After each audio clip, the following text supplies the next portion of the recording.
Our third lecture on Chapter 4. Today we are going to talk about solution stoichiometry. And essentially what that is that we are going to use molarity now as a conversion factor in our reactions. So molarity relates the moles of solute to the liters of solution. So it can be used to convert between amounts of reactants and products in a chemical reaction. Essentially, it's kind of like when we use the molar mass to change grams into moles. Now we're going to use the molarity to change liters into moles. Everything else is going to be the same. We're still going to use the mole ratio to get between moles of one thing and moles of another thing. The difference, like I said, is that we're starting here with liters and ending with liters instead of starting and ending with grams. So that's why we call this solution stoichiometry, because we're pouring together solutions of two different things. So molarity shows the relationship between moles and liters of a solution. So if a solution concentration is 2 molar, then that means that 1 liter of solution contains 2 moles of sugar. And so we can write this conversion factor two different ways. We can write it as 2 moles of sugar, and actually this should be 2.0 moles of sugar per 1 liter of solution, or we can use it the other way, 1 liter of solution per 2 moles of sugar. And so, which way we use it, what thing goes on top and bottom will be dictated by how the units cancel, right? How our train track is set up. So let's go ahead and do an example problem. So it might show up something like this. What volume of 0.50 molar silver nitrate is needed to react completely with 100 milliliters of 0.4 molar potassium chromate? So the way that you're going to do this is you're always going to start your train track with what you know 2 things about. Because in this type of problem, we need to have a volume and a molarity to be able to calculate moles so that we can use the mole ratio to change compounds. So the way this plays out is it's going to be whatever you know 2 pieces of information about. You need to know the volume and you need to know the molarity. So we know the volume and the molarity for potassium chromate, but we only know the molarity for silver nitrate, and we're actually trying to find that volume. So that's going to be our goal, is to find the volume of silver nitrate. So since we're trying to find out information about the silver nitrate, we are going to start with our information about the potassium chromate. Like I talked about in an earlier lecture, molarity is a conversion factor. So we're not typically going to start our train tracks with molarities. We are going to start it with the volume and use the molarity to convert it into moles, just like we would use the molar mass. So in this particular problem, we'll start with our volume of potassium chromate. So we have 100 milliliters, but in order to use it with molarity, we need it to be in liters. So we'll take that 100 milliliters, we'll divide by 1,000, and we have 0.100 liters of potassium chromate. So then we can use our molarity as our conversion factor. So this will be 0.400 moles of potassium chromate per 1 liter of potassium chromate. So that's our conversion factor, and we'll use it as I have it written here because we have liters, and liters always has to cancel liters, right? We cancel units down and to the right. So that means that 1 liter of potassium chromate needs to go on the bottom, and we'll have 0.400 moles of potassium chromate on the top.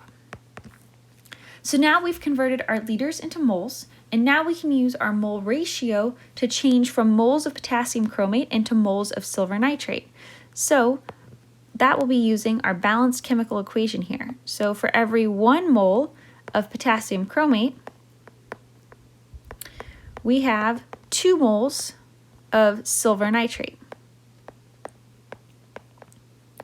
So now I've converted, right? We can go ahead and check all our units. I've converted moles of potassium chromate into moles of silver nitrate, and now I can use the molarity of silver nitrate to calculate our volume of silver nitrate.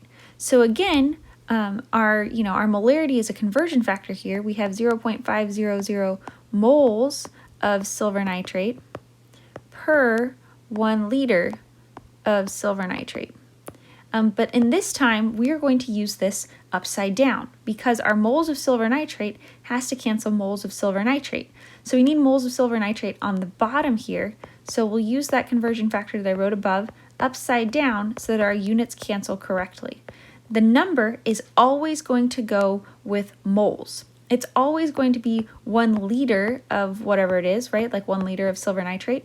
But the number, like 0.5, is always going to go with moles. So even though we've written this upside down, keep that number with moles. 1 will always go with liters. So then we double check.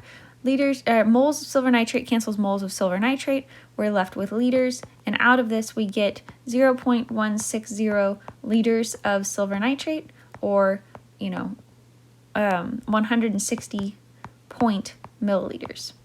Either way, since it's not specific here, it just says what volume.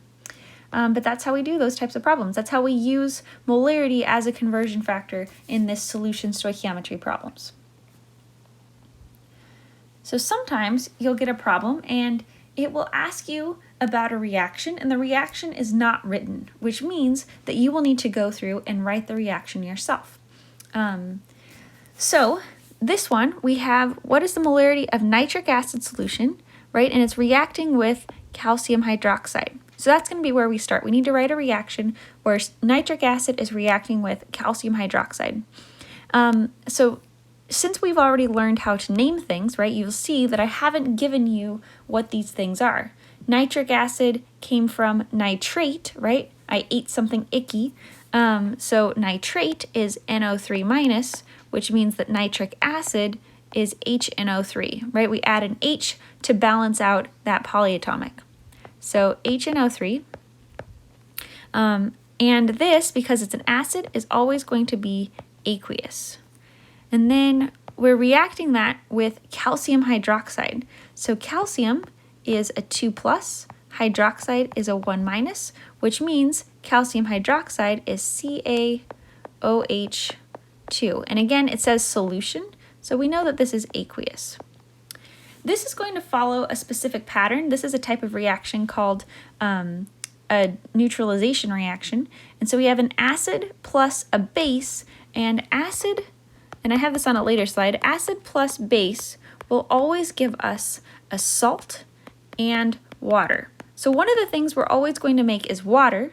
So I'm going to go ahead and write that here, right? It's going to make water, and water is a pure liquid. So water will always get an L unless we're talking about water vapor or, ice. But typically, water will get an L because it is a pure liquid, whereas all of the other quote-unquote liquids will get an AQ because they are solutions. The other thing that we're making here is this salt, right? And salts just mean that we're making some ionic compound. And the way that I would think about this is the H from the acid went to the water, and the OH from the acid went to the water. So our salt is going to be made up of all the other stuff. It's going to be made up of the nitrate and the calcium. So calcium is a 2+, nitrate is a 1-, so our calcium nitrate is CaNO3 2. And then you need to follow your solubility rules to see, is this aqueous or is this a solid? Anything with nitrate is always going to be aqueous, so this will be aqueous. Then you need to go through and balance your reaction, which we've covered before, so I'm just going to balance it here. And then you're actually ready to start the problem, right? You need to do all of that work to set up your reaction before you even solve the problem. So now we can do our stoichiometry calculations. So we know 2 pieces of information about the calcium hydroxide, right? We have our volume and our molarity like we need, and we're trying to find out stuff about the nitric acid. We know the volume, we're trying to find the molarity. This problem is slightly different than the one that we did before because we are trying to find molarity instead of liters like we were in the previous problem. So the way that we're going to do this, and I'll talk it out first, is we're going to use our pieces of information about calcium hydroxide to find the number of moles of nitric acid. And then after we've found the number of moles of nitric acid, we can divide by our volume to find our molarity. So let's go ahead and try this out. So we're starting with, our information about calcium hydroxide will always start with our volume because it's kind of a standalone unit, whereas our molarity is a conversion factor, right? So we use our conversion factor to calculate moles. So we'll start with our volume, 0.0604 liters of calcium hydroxide. And for every, so our conversion factor here, right, that 2 molar, that means 2.00 moles of calcium hydroxide per 1 liter of calcium hydroxide.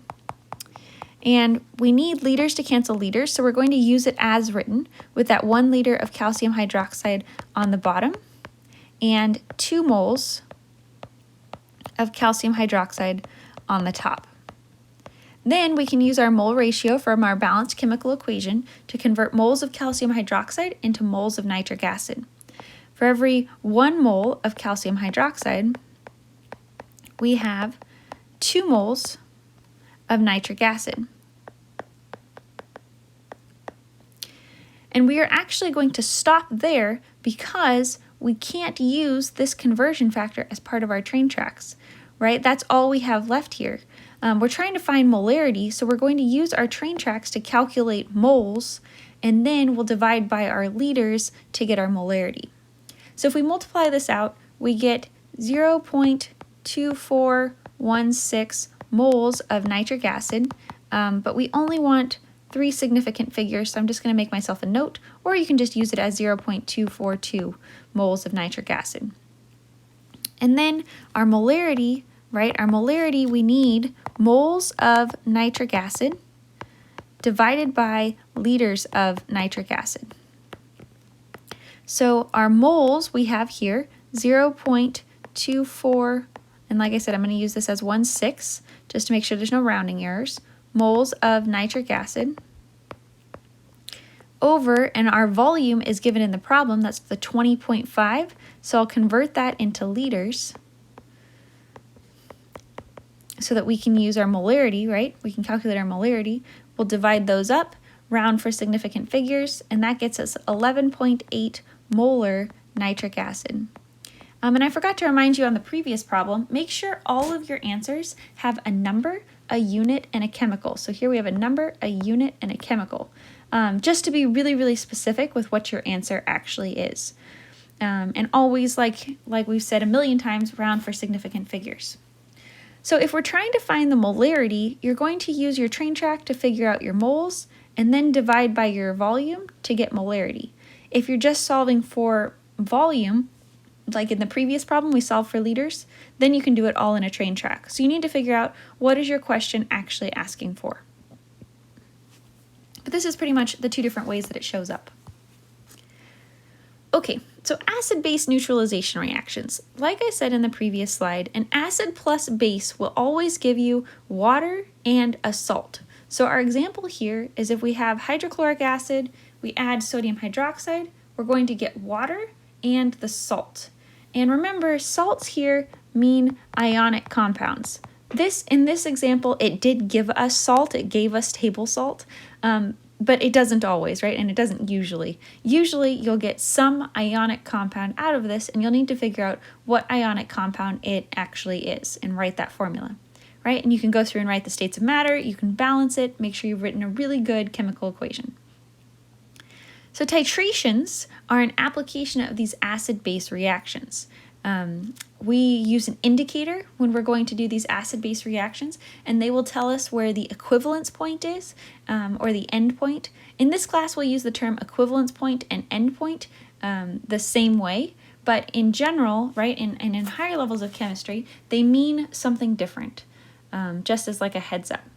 But we'll use this indicator to tell us when the acid is exactly equal, right? The moles of our acid that we've added is exactly equal to the moles of base that we've added. So when is our solution completely neutralized?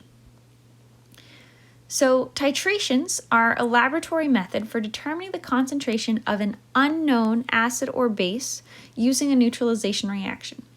So what it means is that we know the concentration of, say, our acid, and we are trying to figure out the concentration of our base. or vice versa. Maybe we know the concentration of our base and we're trying to figure out our concentration of our acid. But this is the whole goal, trying to figure out the concentration of an unknown acid or base. And we'll do this by using a neutralization reaction. So if you want to figure out, your acid, you need to know the concentration of your base, and that would be, the base would be what will go in your burette, which I'll show you on the next slide. Whatever thing is known is going to go in the burette. And like I said, you could do this the opposite, right? If you knew the concentration of your acid, you could use that to find an unknown concentration of base. Whichever thing we know the concentration of, we call that our standard solution. So in the lab that we are going to be doing shortly in class, we will know the concentration of our base, and we're going to try and figure out the concentration of our acid. So in that case, the base is going to be the standard solution, and we'll go through and try and figure out the concentration of our acid during the lab. Okay, so here's kind of how it looks. This is the setup. This is called this is a burette clamp. This is a ring stand, because usually it will hold an iron ring, but in this case it's holding a burette clamp and a burette. This is a burette. Usually what happens is the standard solution, so the one that we know the concentration of, that is going to go in the burette, and over time we will titrate it into this Erlenmeyer flask that contains our unknown solution. So maybe in this case, our unknown acid. If you hear this term, you hear us talk about a stopcock. That is this, and it's used to open and close the burette. So we can let through very precise amounts of our solution using this stopcock, and we can actually make it so it only comes through like a drop at a time. And so over time, we're going to add our base to our acid. And the reason that it's being turned pink is this one has an indicator called phenolphthalein. And phenolphthalein is clear in acidic solutions, but will turn pink, and it actually turns bright pink, it's really pretty, in base solutions. And so what we're trying to get is this really, really faint pink, where it's just exactly between being an acid and a base, right? So that it'll be a neutral pH. If we have it clear, that means it's acidic. If it's bright pink, that means it's basic. But if we can get it really, really, really faint pink, then that will be as close to a neutral solution that we can get with this particular indicator. So you'll add your base really, really slow, try and get to that very faint pink color. Like I said, when the amount of sodium hydroxide, when we get moles of acid is equal to moles of base, then we will know that this will be neutralized. And you're going for a very, very faint pink. This is actually too dark. That would not be good in lab. You want a very, very, very faint pink where you're holding it over a white piece of paper and asking your lab partner, is this pink? That's the pink that you're going for. So here's what it would look like. That's a very faint pink there on the left. That's kind of what you're going for. If you get that bright pink, which although it's really, really pretty, that would be too far, and that would make it this basic, which is bad. We're trying to go for a neutralization reaction. So this faint pink, the moles of acid, and you may not be familiar with this notation, but when we have brackets like this, that means concentration, and usually this will mean molarity, just because we usually use molarity in our calculations for chemistry. So here, this means the concentration of our acid is equal to the concentration of our base, or even more specific, our moles of acid will equal our moles of base. Okay, so that's the whole point of a titration, is to get moles of acid equal moles of base so we can figure out the molarity of our unknown acid or base. So here's an example. This one says, what is the concentration of hydrochloric acid if 30 milliliters of 0.1 molar sodium hydroxide neutralizes 50 milliliters of hydrochloric acid? Okay, so this would be a very typical problem, right? We know the information about our sodium hydroxide, so that is our standard solution. And we're trying to figure out information about our hydrochloric acid. So the first thing we always need to do is we need to write an equation. HCl plus NaOH gives us water and sodium chloride, right? And again, it would be even more correct if we went through and put our states of matter. Because those are solutions, right? We're given volumes. We know that they are aqueous. Water is a pure liquid, and sodium chloride is aqueous. And we know that based on our solubility rules, anything with sodium is always going to be aqueous. So then we can go through and work out the problem. We know 2 pieces of information about sodium hydroxide, so that's going to be the one that we use the train track, and always starting with volume because molarity is a conversion factor. So we're trying to figure out moles of sodium hydroxide, moles of hydrochloric acid in this train track, even though in general we're trying to figure out concentration, right? We need to use our train track to figure out moles of hydrochloric acid, then we can divide by the volume to get our molarity. So we'll start with our liters of sodium hydroxide, and remember this molarity, right? This is a conversion factor, 0.10 moles of sodium hydroxide per 1 liter of sodium hydroxide. And we'll use it as written because we have liters of sodium hydroxide, that is to cancel down and to the right. So we'll use liters of sodium hydroxide down on the bottom so that it cancels. And then we're left with moles of sodium hydroxide, and we'll use that mole ratio to calculate, to convert moles of sodium hydroxide into moles of hydrochloric acid. So for every 1 mole of sodium hydroxide here, we have 1 mole of hydrochloric acid. Then we can multiply the top, divide the bottom. We will get how many moles of hydrochloric acid we have. So that will be 0.0030 moles of HCl. Then we can take our moles of hydrochloric acid and we'll divide it by the liters of hydrochloric acid to get the molarity of hydrochloric acid. And I just realized I did want to point out this, when we're dividing by liters here, this is just liters of hydrochloric acid because we are just trying to figure out what the original concentration of our hydrochloric acid is. We're not dividing by total volume here like we did in a previous lecture because we're only trying to figure out information about our hydrochloric acid, about our original concentration of our hydrochloric acid in, the stock bottle. We're not trying to figure out the concentration of hydrochloric acid after the reaction. That's why that's different. So we're trying to figure out what was it before the reaction, which is why we just use the volume of HCl. If we wanted to figure it out after the reaction, which we won't in these type of problems, but if we did, then we would use the total volume. Okay.